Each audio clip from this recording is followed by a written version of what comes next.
Discount বলতে কি বোঝায়? ১০০ টাকা এখন ৮০ টাকা। মানুষ ক্লিয়ারলি বুঝতে পারবে। এখন আপনি বলছেন যে এইটাই ডিসকাউন্ট। এখন যদি আপনি এই স্টিকারটা এখান এটা থেকে সরাই খুলে ফেললে কিছু এখানে নেই। লাগাই দিলেন, তাহলে হয়ে কি গেল। বলবেন এটা ডিসকাউন্ট প্রাইস? এইগুলো সব ডিসকাউন্টেড সব হয়ে ডিসকাউন্ট প্রাইস হয়ে গেল। আসসালামু আলাইকুম। ভালো আছেন না? জাতীয় ভোক্তা অধিকার অধিদপ্তর থেকে আসছিলাম আপনাদের শোরুমে একটু মনিটরিং এর উদ্দেশ্যে। তো কি কি পোশাক বিক্রি হয় এখানে? সব কি ইম্পোর্টেড? না না দেশীয়। সবই দেশীয়? সবই আমাদের দেশীয় না? আচ্ছা। একটু আসেন, আমাদের সাথে আসেন, একটু একটু কোঅপারেট সহযোগিতা করেন, একটু করেন। দেখেন। আপনাদের কি জেন্টস ফিমেল সবই আছে? হ্যাঁ এগুলো কি প্রাইস ট্যাগ দেওয়া আছে সবগুলোতে? হ্যাঁ হ্যাঁ। এগুলোর প্রাইস কিরকম একটু দেখেন তো। এগুলো স্যার সব হ্যান্ডমেড। আচ্ছা, অসুবিধা নেই, দেখেন তো আমাকে দামটা। এটার দামটা এখনো নির্ধারণ হয়নি। এই দুটো এটা ডিসপ্লে করেছেন কেন? এই দুটো এটা 1,20,000। না, এটা দেখাই যাচ্ছে আসলে।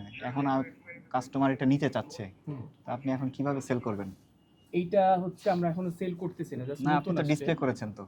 এটার বারকোডিং ছিল, হয়তো বা ছিঁড়ে ফেলছে। এই যে এগুলো তো নাই।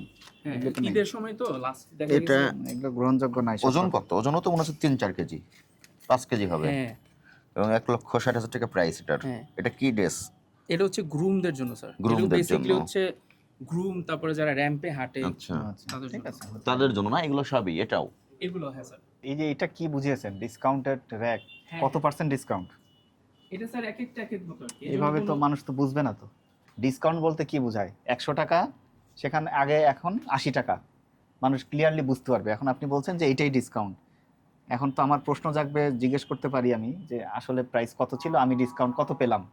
আচ্ছা এটা আপনি বললেন ৯,০০০, এটা কিন্তু এটাই হইতে পারে, এটাই অরিজিনাল প্রাইস।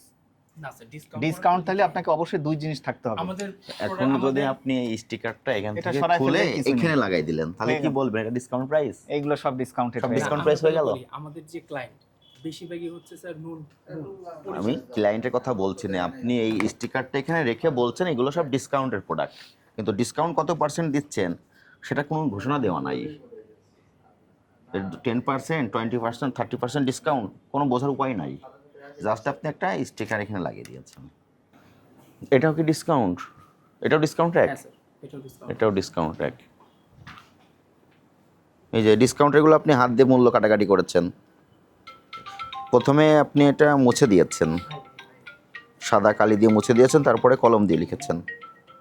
এটার প্রাইসটা জানতে আরেকটাও আছে। হুম। এই যে দেখেন, এই দেখেন। হ্যাঁ, Same-ই, ওটাও আপনি সবগুলোই হাত দিয়ে কাটাকাটি করেছেন। না, ওভার রাইটিং আপনি করা যায় না? price- এমআরপি না, এমআরপি প্রাইস সবগুলোই কিন্তু না, এটা তো আপনি করতে পারবেন না। হ্যান্ড রাইটিং যদি করেন তাহলে প্রিন্টিং করলেন কেন? সবই হ্যান্ড রাইটিং করেন। আপনি প্রথমে একটা প্রাইস ছিল, তারপরে এই যে ওভার রাইটিং করা হয়েছে। শুনেন, আপনার পণ্যের ব্র্যান্ড ভ্যালু থাকতে পারে, এটা নিয়ে আমাদের কোনো বক্তব্য নাই। আপনি প্রোডাকশন করেন দেশি পণ্য, আপনি কস্টিং অ্যানালাইসিস করে মূল্য নির্ধারণ করবেন, আপনার পণ্য আপনাকে করতে হবে। কিন্তু একবার যদি আপনি মূল্য নির্ধারণ করে ফেলেন, সেটা পুনরায় যথাযথ মাধ্যম অনুসরণ না করে আপনি মূল্য ওভার রাইটিং করতে পারবেন না। এমআরপিটা কাটাকাটি ঘষামাজা করে নতুন করে প্রাইস নির্ধারণ করতে পারবেন না, এটা অপরাধ হয়েছে আপনাদের এখানে। আর একটা পণ্য যেখানে আপনি বিক্রয়ের উদ্দেশ্যে ডিসপ্লে করেছেন, সেটা এমআরপি ডিক্লেয়ার করেন নাই। আপনি প্রত্যেকটাতে এমআরপি করা আছে, কিন্তু এখানে আমরা দেখলাম কয়েকটাতে এমআরপি ডিক্লেয়ার করা নাই। আপনি অপরাধের দোষ স্বীকার করেন? এই অপরাধ ভোক্তাধিকার সংরক্ষণ আইনের 45 ধারা মোতাবেক 1 বছরের জেল আছে, জরিমানা আছে 50,000 টাকা। আপনাকে আজকে আমরা সতর্কতামূলক জনস্বার্থে 10,000 টাকা আর্থিক জরিমানা করলাম, এবং এই 3টা ইস্যু আপনারা সমাধান করে ফেলবেন।